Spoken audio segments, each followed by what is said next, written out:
I'm Aileen. My father-in-law stood in front of a room full of investors, looked straight at me and said, "Let's see what the grease monkey can do." They laughed. I didn't. He wanted to humiliate me, bury me, erase everything I'd ever built with Ethan. But the moment I touched that engine, I found something they had buried for 18 years, a secret, a betrayal, and the kind of truth that doesn't just destroy careers, it burns through legacies. Before we dive in, what time are you listening and where from? Drop it in the comments. I read everyone. Now, let me tell you what really happened. I hate elevators, especially the mirrored ones that force you to look yourself in the eye. 43rd floor, Easton Industrial's sky-high conference level, and there I was, reflected a dozen times over in scuffed work boots and my old Air Force mechanic's jacket. The gloves tucked into my belt were fraying at the seams, but they still smelled of jet fuel and late nights with Ethan. William Easton once told me they were cute, like Halloween props. The doors slid open to a corridor of brushed steel and whispered money. A junior assistant in a slate suit checked my badge, hesitated when he saw the name, Aileen Walker Easton, and finally waved me through. I caught the faintest curl of his lip. Wrong clothes, wrong class, wrong everything. The presentation hall was all glass walls and polished chrome, sunrise pouring across the city skyline behind enormous screens looping a sizzle reel of Easton's newest miracle engine. William stood center stage, gray hair sharp, wrists gleaming with a watch worth my first mortgage. Investors clustered in neat rows. I recognized venture capital faces from Boston and Stuttgart. Not one empty seat, but no chair for me. I stayed near the back, arms folded, invisible in plain sight. William launched into his pitch, a trained baritone rolling across the room. "Ladies and gentlemen, imagine a powertrain that halves fuel consumption while increasing torque by 38%.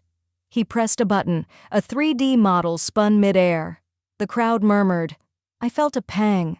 Ethan and I had sketched that intake manifold on our kitchen table with crayons when the CAD program crashed.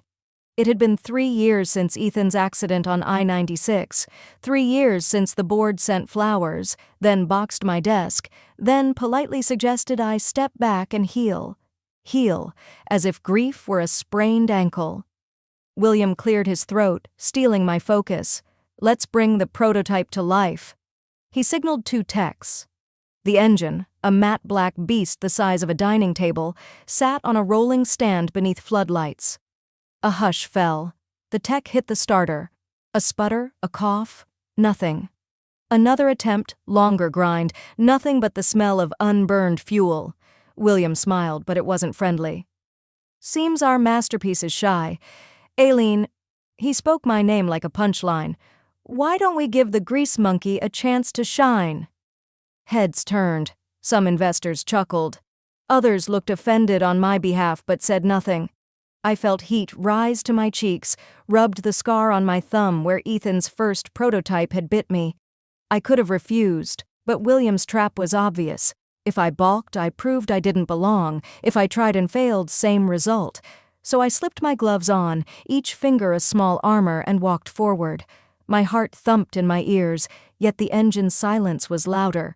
Kneeling, I traced wiring I didn't recognize. Color codes backward, sensor leads swapped. Whoever had prepped this wanted a public failure. I popped a cover and saw the main ignition cable routed to the exhaust temperature probe. Ethan used to joke, "Move one wire, and it's a lawn ornament." Memories flooded back. Our wedding rehearsal when William pulled Ethan aside, thought I couldn't hear. "Marry her if you must, but she's not board material." Ethan had squeezed my hand afterward and whispered, "Ignore him. We'll build our own board." Then he died, and the board built over me. I reseated the cable, tightened a clamp, reset the ECU.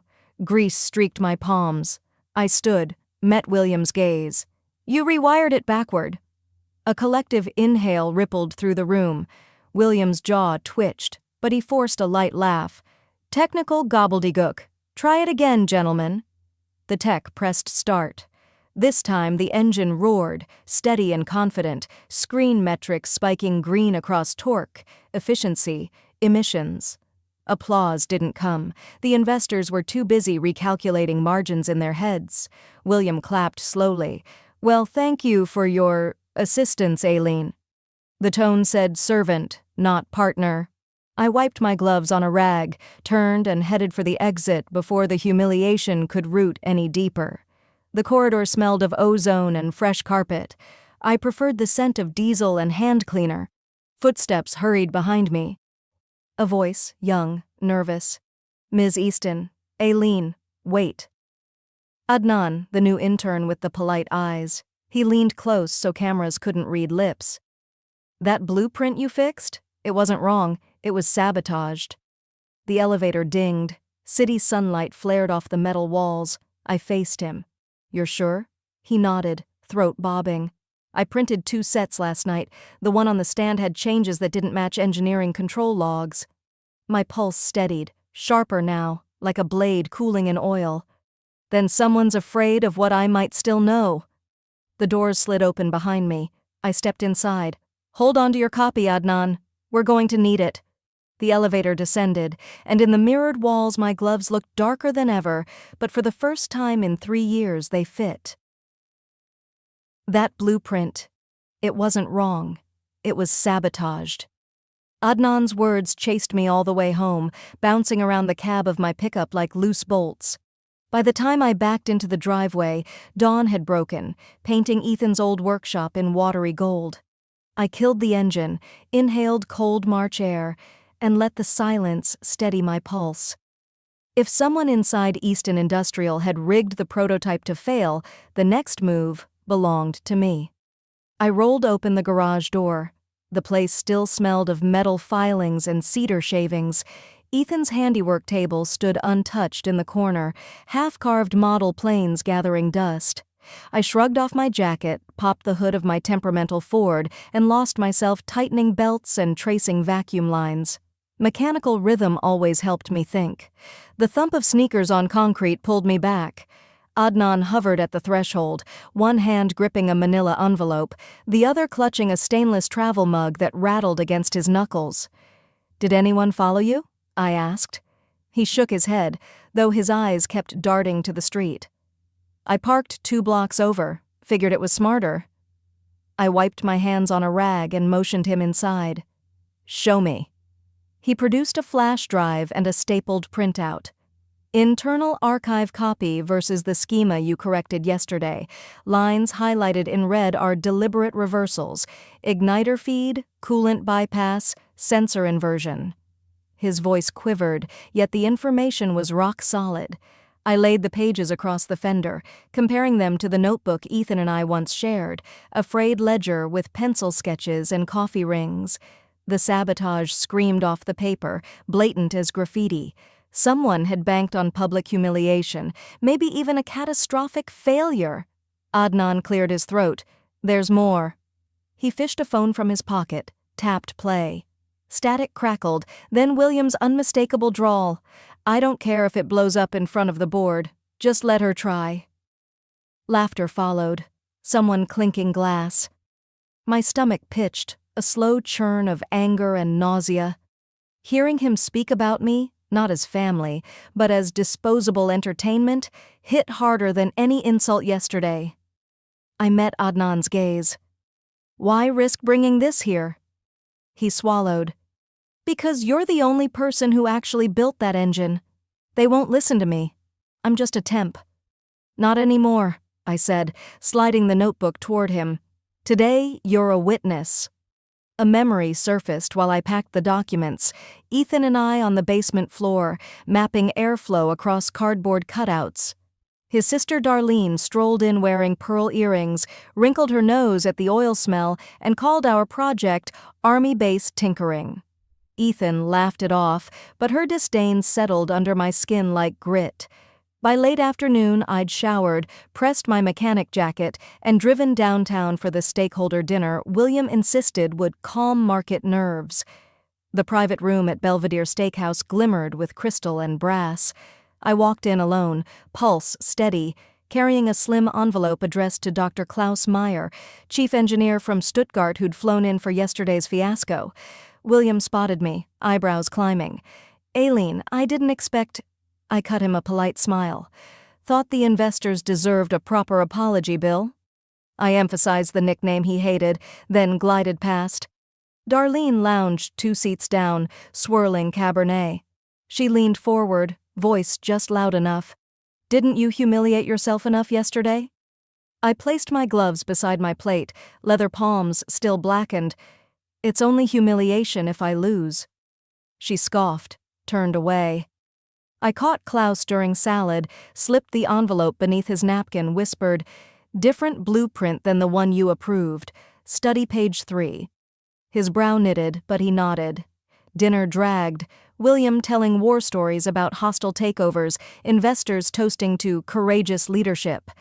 My phone buzzed once, Adnan confirming the audio file had been duplicated to a secure cloud. I breathed easier. Coffee arrived. Klaus unfolded the report, scanned silently. I watched color drain from his cheeks. He glanced up, tight-lipped, eyes blazing. "This is not what we approved," he murmured, accent stiff with disbelief. Across the table, William's laughter stalled mid-sentence. Something in his face said he sensed a shifting tide. I lifted my cup to my lips, heart hammering with a different rhythm now. 1 part fear, 3 parts fire. "This is not what we approved." Klaus's warning kept me awake until the city streetlights blinked out. When the sky finally shifted from charcoal to dull gray, I gave up on sleep, pulled on jeans, and drove toward Easton Motors with the same grim focus I used to land supply aircraft in sandstorms. If William wanted war, I needed ammunition, and every rumor said it lived in the basement no one talked about. Security waved me through the employee gate. The badge still opened doors even if the family no longer did. I told the front desk I was researching legacy fuel map charts for an EPA audit.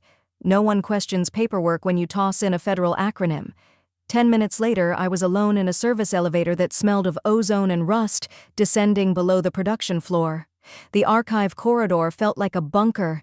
Fluorescents flickered over rows of beige cabinets, each drawer labeled with years long before smartphones existed. Dust and silence pressed in. I tugged open drawers, marketing photos, payroll stubs, nothing vital, until I reached a steel cabinet stamped Old Projects, 2000-2007. A padlock hung from the latch. Footsteps echoed behind me. I spun, half expecting security, but it was a skinny guy in an oversized blazer clutching a ring of keys. "Ms. Easton?" His voice cracked. "I'm Tyler from Legal Records. Mr. Simmons said you needed access." Simmons was an HR lifer who had hugged me at Ethan's funeral. Apparently, some loyalties survived. Tyler unlocked the cabinet and stepped back. "I can give you 15 minutes before maintenance checks this level." Gratitude tightened my throat. That's more than enough. Inside, old manila folders sat crooked, edges curled by time. Near the back, I saw Ethan's handwriting, thick strokes of a fountain pen he loved, initials EWE scribbled on an envelope. My hands shook as I slid it free. Inside, a folded blueprint, coffee-stained and fragile. The header read, Prototype Combustion Cycle V3. Beneath, in Ethan's block letters, co-inventor, Aileen Walker. Stapled to the corner was a note, ink faded but clear. "Give this to Aileen when the time is right. She deserves the credit." Breath left my lungs. Memory yanked me 18 years back to a cramped lab where Ethan insisted I sign the inventor line first. William had laughed then, said the board wouldn't take a mechanic seriously, but Ethan wouldn't budge, and yet, here was a draft never filed. A second folder lay underneath. Legal, non-disclosure agreement, confidential. I skimmed. Ethan Walsh Easton agrees not to disclose auxiliary co-development by spouse in exchange for 10,000 preferred shares. My stomach flipped. William had bought his own son's silence. Paper blurred. I swallowed, blinked until words steadied, then shoved both documents into my satchel. Tyler peeked around the shelf. "You okay?" I forced a nod. "I'm done." When I reached the parking lot, cold winds slapped my face awake. Darlene leaned against my pickup, manicured nails drumming the hood like rain on tin. Her designer coat glinted. "Digging through dead man's trash now?" I dropped my bag in the truck bed, met her eyes. No, I'm digging up what's about to burn you alive. She pushed off the fender, smirk slipping. You never knew when to stay in your lane, did you? Get used to the view from my lane, I said, climbing into the cab. She called something after me, but the engine drowned her out. Halfway down Jefferson Avenue, the weight of the envelope hit me harder than her words.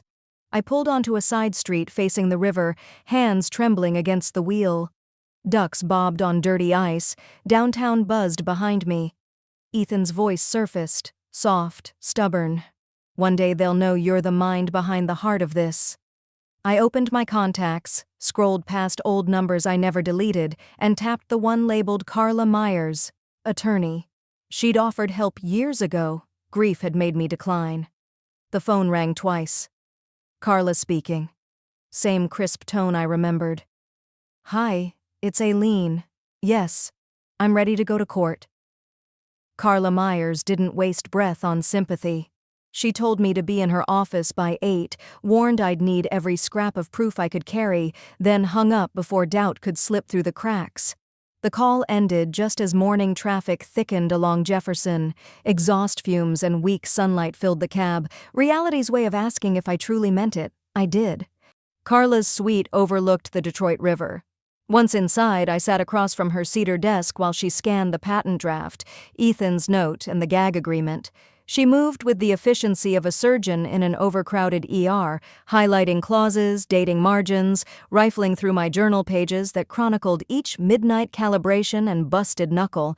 She paused at Ethan's handwritten line naming me co-inventor. No one disputed this during probate? William controlled the process, I answered. I was buried in funeral plans. Carla nodded, eyes narrowing at the NDA. He paid Ethan in stock, then buried the paperwork. But Michigan marital property law overrides unilateral agreements if the spouse's contribution can be proved. She slid a final document across her blotter, Ethan's will. I hadn't looked at it since the funeral. Carla tapped a paragraph near the bottom, an amendment I'd never seen. Should the intellectual property created in marriage be commercialized without acknowledgement, my wife is entitled to pursue full recognition and compensation. An unexpected burn stung my eyes. Ethan had left me a lifeline I hadn't known existed. Carla's tone softened a degree. With this clause, the NDA collapses. We can move for an emergency injunction to freeze any licensing until ownership is clarified. 2 hours later, we filed the motion downtown. The clerk barely glanced at the envelope, rubber-stamped the timestamp, and handed it back like any other petition. Yet I felt the earth tilt, paperwork turning into leverage. The preliminary hearing was set for the following afternoon. Word traveled faster than traffic on I-75. By court time, local news vans blocked the curb, cameras craning for a glimpse of a widow mechanic daring to challenge the empire. Inside the marble foyer, I spotted Adnan near the security checkpoint, pretending to scroll his phone. He gave a small wave. No smile, just solidarity. The courtroom itself smelled of polished wood and old arguments. Carla and I took our table. Across the aisle, William sat flanked by 2 attorneys in tailored suits.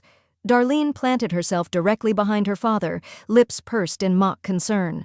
William's lawyer opened with a motion to dismiss, claimed my evidence was private family memorabilia manipulated for financial gain. William leaned forward just enough for his words to drift. Still playing mechanic in a man's world? I met his stare, said nothing, and laid Ethan's signed schematic on the evidence cart. My journal followed, each entry dated and initialed. Carla spoke clearly, citing the will's clause and state statutes on joint intellectual assets. The judge, a seasoned woman whose reading glasses rivaled mine for scratches, studied the pages in silence. When the defense repeated that I lacked engineering credentials, Carla handed up a photograph. Ethan and me in an Air Force hangar, grease-streaked, adjusting an early prototype. My name patch was visible. Technical Sergeant Walker. The judge raised an eyebrow. William's attorney lost a shade of color. After 20 tense minutes, she ruled discovery would proceed, the injunction would stand, and both parties were ordered to preserve all documentation. No contracts could be executed on the engine until ownership questions were resolved. The gavel struck, sharp, Final. William rose, jaw rigid, but for once he offered no quip. As I walked past, our shoulders almost brushed. The weight in his eyes wasn't anger, it was calculation gone sideways. Out in the corridor, Adnan hurried up, voice low. "There's more. I think they erased your name from internal docs. Metadata shows scrub jobs last week." "Then it's time I put it back," I replied. My hands still trembled, but this was not fear. Adrenaline had simply outrun grief. We parted near the exit. My phone vibrated before I reached the revolving door. News alert. Easton Motors Board calls emergency executive session amid inheritance dispute and patent scandal. I exhaled, pocketed the phone, and stepped into crisp afternoon air that smelled a little like victory and a lot like fresh war. Easton Motors Board calls emergency executive session amid inheritance dispute and patent scandal. The headline lit my phone as I idled at a red light just south of 8 Mile. Talk radio hosts were already chewing over the story, half of them applauding my nerve, the other half calling me a gold digger with a torque wrench. I silenced the dashboard and turned toward the storage complex where Ethan's old workshop waited. The unit door groaned, rolling upward to reveal a shrine of dust, pegboards lined with wrenches, coffee mugs crusted to workbenches, blueprints drooping like tired flags. I hadn't stepped inside since the memorial. The air was sharp with machine oil and cedar shavings, a scent that collapsed time until I almost expected Ethan to poke his head out from behind the drill press, grin crooked, and ask me to hold a flashlight. And instead, I was alone, save for memories that drifted in with the sunlight. One in particular surfaced, our first test build. Ethan had fired up the prototype. I'd caught a misfire before the pistons seized. He'd whooped, "You hear that? She saved us an engine." The pride in his voice still warmed my skin. I shook off the echo and got to work. The blueprint drawers stuck, but the bottom locker clicked open after a firm kick. Inside sat a battered metal toolbox secured with a rusted padlock. The key was taped underneath. I lifted the lid. Nestled beside sockets and torque bars lay a small external hard drive and the stubby wrench I'd given Ethan on our first anniversary. "You and me, always build," etched along the handle. I ran a thumb over the engraving, then slipped the drive into my laptop. The directory tree appeared, file after file of raw video with dates stretching back nearly 2 decades. One clip labeled Test Run 01 loaded automatically. Grainy footage filled the screen. Me at 20-something, cheeks smudged with grease, hair shoved under a ball cap, coaxing the sputtering engine to life. Behind the camera, Ethan narrated with boyish excitement. "No one understands combustion timing like Aileen. She rewrote the sequence tonight. Watch this." The engine caught perfectly, purring like a satisfied animal. My younger self looked up, grinning through exhaustion. Ethan laughed, the sound equal parts admiration and love. I paused the video. Silence rolled in like fog, thick and damp. Part of me wanted to slam the lid, bury the proof with the grief. Instead, I copied the entire folder to a fresh drive labeled Court. The quiet cracked when the workshop TV, still wired to a timer, flashed to a live press conference outside Easton headquarters. William, surrounded by lawyers, faced microphones. He wore that convincing half-smile he reserved for funerals and mergers. While I empathize with my daughter-in-law's loss, I reject the suggestion she contributed meaningfully to our engine design. These allegations represent a regrettable attempt to extort legacy wealth. I muted the set before the reporters could pepper him with friendly questions. Extort wealth. The words rattled around the rafters, but they couldn't land. I had living evidence now, pixel and decibel. After dusk, my phone buzzed with a voicemail icon. Ruth, Ethan's sister, sounded winded, whispering as though walls had ears. "I know they pushed you out. I know the truth, Aileen, but I can't say anything unless you ask me on the record. I'm sorry, I'm so sorry." Guilt and relief tangled in my chest. Ruth had been quiet too long, but maybe fear kept her silent the same way shock had stilled me. I stepped into the driveway, sky cloudless and dark enough to swallow doubt. The wrench felt cool in my grip. "If you wanted me small forever, William," I told the knight, "you picked the wrong girl." Back inside, I remembered the toolbox held a second drive. With steady fingers, I plugged it in. A single folder waited: internal docs, unreleased IP, AW. My initials shining like a flare in the dark. The folder name glowed on screen like a dare: internal docs, unreleased IP, AW. I double-clicked, half expecting the drive to wheeze and crash, but a list of PDFs and scanned TIFFs unfurled. Each document carried a timestamp from late 2007, 4 months after Ethan's crash, 3 before William announced the solo patent. I opened the first file. My breath caught. Patent Application Draft 17D. Inventors: Aileen Walker, Ethan Walsh Easton. Claims included the combustion sync sequence I'd coded at 2 a.m. on a borrowed laptop while Ethan slept on a cot beside me. My signature sat at the bottom, legible, unshaken, something I barely remembered giving. A second window slid over it. Internal email. Subject line: Grease Monkey Clause. William to Corporate Counsel. Ensure any drafts listing A. Walker are pulled. Use Clause 9B. Lack of accredited credentials. Present her involvement as routine assistance labor. Ethan signs off once incentive package clears. Reply: Understood. Patent will be resubmitted under single inventor. Records paper trail locked. My fingers curled so hard the mouse creaked. Assistance labor, like I'd simply handed him wrenches while he dreamed the math. Another memo detailed a bonus paid into Ethan's restricted stock account the day the amended filing went through. Hush money disguised as survivor benefit. I leaned back, the garage's fluorescent light humming overhead. It was nearly 2 a.m., but adrenaline kept my eyelids peeled. The cruelest part wasn't the theft. It was knowing Ethan had agreed, maybe thinking it would shield me from William's wrath. He always underestimated how deep my resolve ran. Memory yanked me to a beige government office 18 years earlier. We'd stood at the counter, our prototype diagrams rolled under my arm. Ethan insisted the clerk stamp my name first.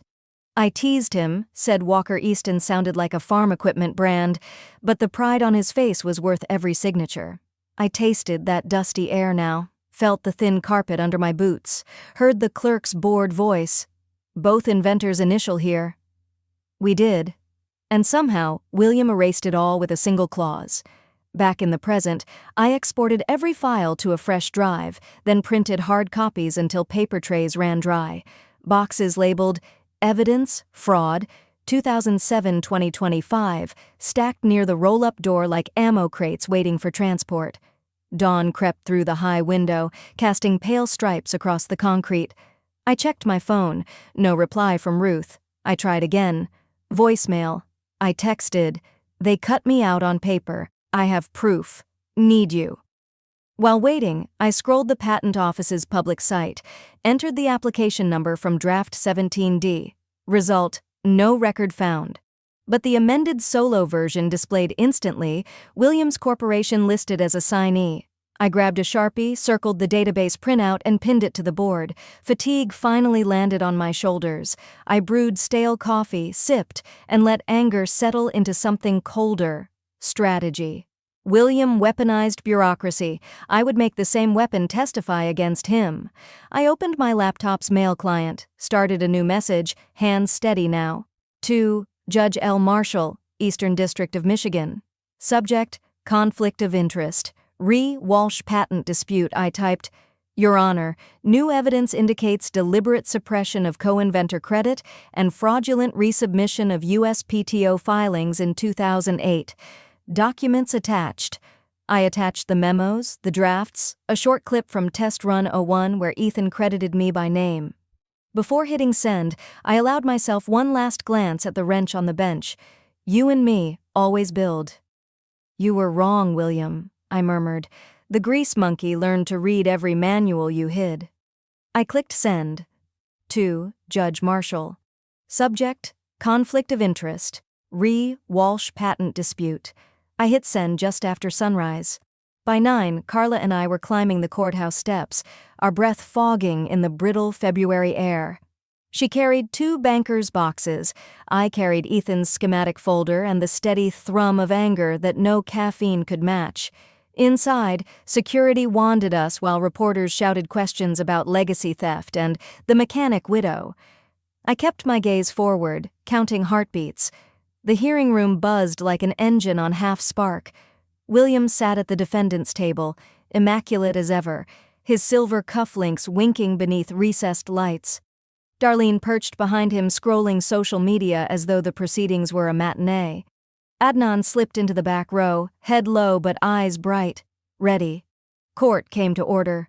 Judge Marshall, robe crisp, opened with a reminder that today was only to determine admissibility. William's attorney rose first, voice dripping courtesy. Your Honor, opposing counsel's exhibits are private family keepsakes, not legal records. We move to strike. Carla stood, spine straight as rebar. Without a word, she laid Ethan's signed schematic on the evidence cart, her gloved hand resting on my initials.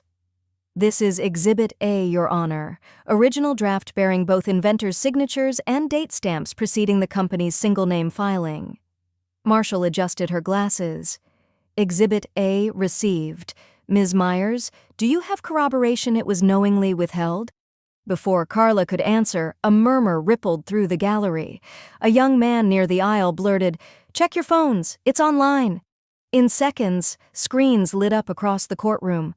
Blog headlines, social posts, full-color screenshots of internal emails, the grease monkey clause, Williams' orders to scrub my name, everything.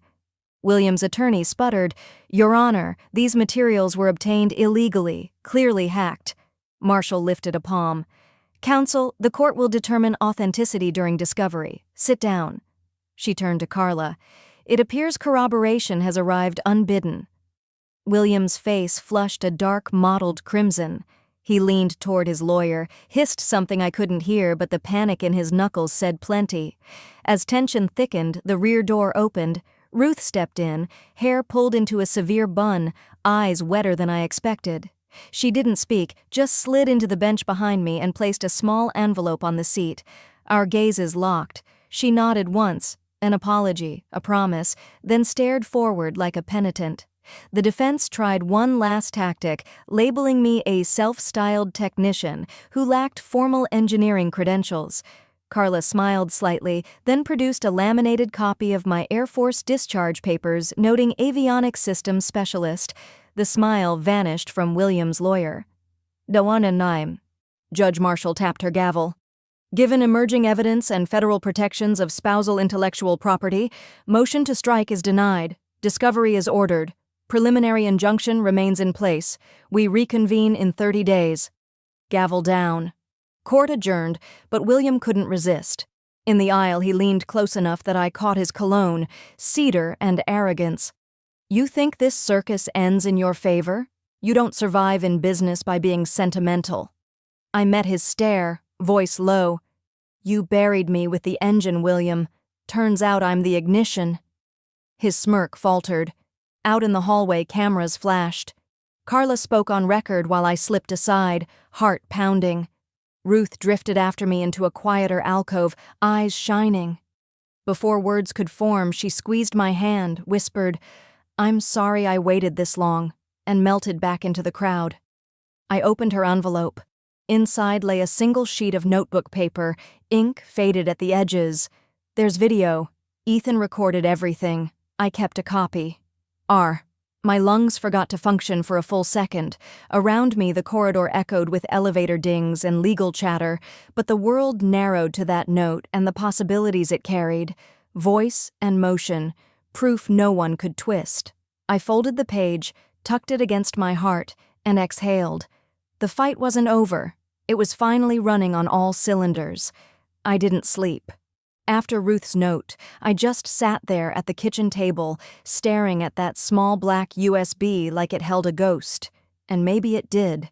A voice I hadn't heard in years, a face I still remembered in motion more than in stillness. I made tea I never drank. Fed the dog even though she was already full. Finally, around 2 in the morning, I walked into the den and powered on the old desktop Ethan used to joke about being the last functioning dinosaur. I held my breath and plugged in the drive. A single file. Ethan, NUS6, 1707, final move. I hovered over it for a moment, then clicked. It opened with static. Then, him. Ethan sat on a stool in his old workshop, hunched forward, grease on his collar. His hair was damp with sweat. The overhead bulb buzzed and flickered slightly. He stared directly at the lens. "If you're watching this," he said, "then I probably didn't make it out of this fight." My stomach clenched. He sighed, adjusted the camera slightly, then added, "And if that's the case, someone's going to try and erase what we did, what she did." I leaned forward, barely breathing. "This engine? It was never just me," he said. Aileen solved the sink issue. She built the regulation valve from the ground up after Williams' design kept overheating. She stayed up all night testing while I was too damn tired to even see straight. She wouldn't let it go. He smiled slightly, eyes softening. "She never let me give up. That's what this engine is built on. Her determination. Not my ego, not Williams' name." I felt the tears sting, but I didn't blink. He started detailing specs, diagrams only we knew. The version in the court filings hadn't even included my redesign of the thermal shield. It was mine. Every line out of Ethan's mouth was another memory I'd buried. The way we used to argue over fuel efficiency versus structural weight. The time I stayed up till 3 a.m. recalculating after he spilled coffee on the only hard copy of our notes. Then, toward the end, a voice, faint but unmistakable, called from off-camera, "Ethan, are you sure you want this on record?" "Ruth." He turned slightly toward her. "If I don't, William's going to write her out of history, and I won't let that happen. She deserves to be seen." And just like that, my composure shattered. I paused the video. For a few minutes, I just sat there in the soft light of the monitor, shoulders shaking. There was something unspeakably powerful about hearing someone fight for your truth, especially when they weren't around anymore to see it through. My phone buzzed on the desk. It was Adnan. I picked up. "Adnan?" His voice was breathless. "Aileen, have you seen it?" "Seen what?" "The blog post. It's gone viral. Someone leaked the draft files. All of them. Emails, signatures, even your sketches. People are finally talking." I swallowed hard, blinking at the paused frame of Ethan still frozen on the screen. "I think I have something else to add." By dawn, I hadn't slept a wink, but I didn't feel tired. I stood by the window, the USB clutched tightly in my hand, watching the sky shift from charcoal to ash to pale gold. The house was quiet, but something inside me buzzed like a live wire. I knew I had to show Carla. I didn't even have to call her. She showed up at my doorstep around 7:20 a.m., still wearing her courtroom heels, clutching her briefcase like it was loaded. She took one look at me, at the red eyes and silent urgency, and just said, "You found something, didn't you?" I nodded and handed her the drive. We sat together on the couch as she plugged it into her laptop. I watched her face as she hit play, neutral at first, then sharpening with each word Ethan spoke. When Ruth's voice entered the recording, Carla paused, looked at me, then played the rest straight through. When it ended, she shut her laptop slowly. "Aileen," she said, voice low, "this isn't just a civil matter anymore. This is evidence of intellectual theft, possibly obstruction, conspiracy. Your name wasn't just erased, they actively buried it." I stayed quiet, the weight of that sentence still pressing on my chest. "He knew they would." Carla leaned forward. "Are you ready for what this means? Because once this is entered into the record, it's not just about your patent anymore. It's about exposing everything. William, the firm, possibly others." I thought about all the times I sat at that dinner table, letting William speak over me. The lectures, the dismissals, the way even Ruth, for so long, looked through me instead of at me, and Ethan, who had seen me even when it cost him. I met Carla's eyes. "I was born ready," I said softly. "They just never saw me coming." Carla gave a small nod, a tight, approving smile pulling at the corners of her mouth. She opened her phone and started tapping. I sat back, finally letting myself exhale. Outside, a breeze lifted the edges of the curtains. The light on the floor was growing brighter. For the first time in years, I didn't feel like I was surviving. I felt like I was returning. Carla's voice broke the silence. Then tomorrow, we subpoena the board and file criminal charges. And this time, I didn't flinch. Carla didn't wait for me to answer. The words had barely left her lips before she was already pulling out her phone to schedule a filing. I stood there, still holding Ethan's wrench, its cold steel grounding me as everything else spun into motion. That night, I barely slept. Not from fear, no, that had been burned out of me long ago, but from something closer to clarity. The kind that only comes after years of being pushed aside, spoken over, and quietly dismissed. Ethan's voice kept echoing in my head. It's Aileen's just as much as mine. By dawn, I was dressed in clean denim and a faded work shirt. Carla picked me up just after 6. She'd brought coffee, a legal pad, and a look in her eyes like she'd been waiting for this her whole career. "You sure about this?" she asked as we neared the courthouse, where news vans were already parked out front like vultures circling a fresh story. I gave her a look that said more than words. She nodded, like we'd just locked arms at the starting line. Inside, the federal courtroom buzzed with quiet tension. The air was heavy with heat and history. William sat at the front, flanked by his lawyers and board members in tailored suits, their silence louder than any denial. When he spotted me walking in, he smirked, but his hands betrayed him, twitching slightly on the polished table surface. Judge Marshall entered, and the room rose. She wasted no time. "This hearing concerns allegations of intellectual property theft, fraudulent documentation, and obstruction," she announced. "We will begin with the plaintiff's submission." Carla stood, crisp and unshaken. She walked the court through the timeline, laid the groundwork, and then, without fanfare, presented the video. The moment the screen lit up with Ethan's tired but unwavering face, the entire room leaned in. "If anything happens to me, I want the world to know. It wasn't just me. This engine, this vision, it's Aileen's just as much as mine." I didn't realize I was holding my breath until I felt my nails digging into my palm. Ethan spoke of every moment, every design we'd worked through, every breakthrough we'd celebrated in grease-streaked shirts and caffeine-fueled nights. He spoke of me like I mattered, like I belonged. Then came Ruth's voice, shaky on the tape but unmistakable.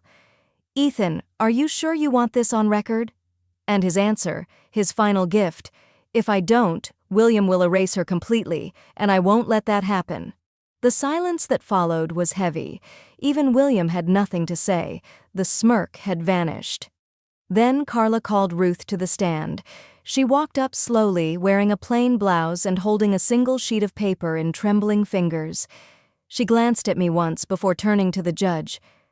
"After Ethan died, William said we needed to move quickly," she said, voice soft but steady.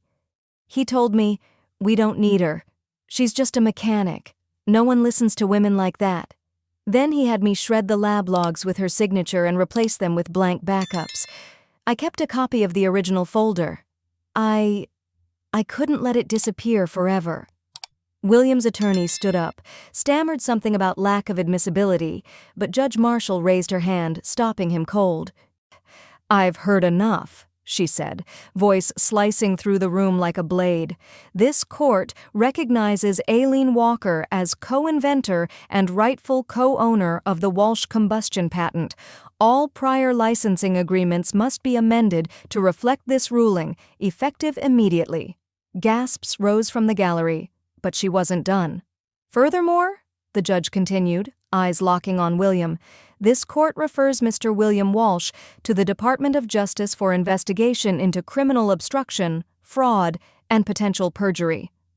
For a man who had once strutted through conferences with microphones and adoring shareholders, William looked like a cracked statue now, rigid, pale, unable to meet my eyes. Outside, cameras flashed like lightning. Carla held the door for me as we stepped into the sun. A reporter thrust a microphone forward. "What do you want people to remember about this case, Ms. Walker?" I paused. looked down at my hands, scarred, calloused, the nails short from decades of work. Then I looked up. That no one should underestimate a woman with dirty hands and clean intentions. Carla's hand brushed my shoulder as we walked through the crowd. The murmurs faded behind us. Later that week, I returned to the one place that never lied to me, Ethan's old workshop. I let myself in through the side door. The smell hit me first. Oil, metal, old paper. Familiar, honest. The old drafting board sat beneath the window, and beside it, his pegboard still hung with tools, untouched. I reached into my bag and pulled out the wrench. I'd cleaned it earlier that day, not to erase the grime, but to honor it. Still etched into the handle were the initials we'd carved back in '02. I placed it on the workbench gently, like returning something sacred. On top, I stuck a small yellow note. We finished it. I stood for a while, letting the quiet soak in, the kind of quiet that holds peace, not absence. Then I flipped on the overhead lights. The room blinked awake. My eyes scanned over the parts, the sketches, the half-built prototype we'd abandoned too soon. This wasn't the end. This was the beginning.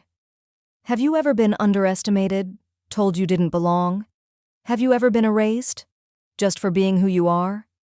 Tell me in the comments. I read every word. And remember, sometimes the quiet ones are the ones building everything.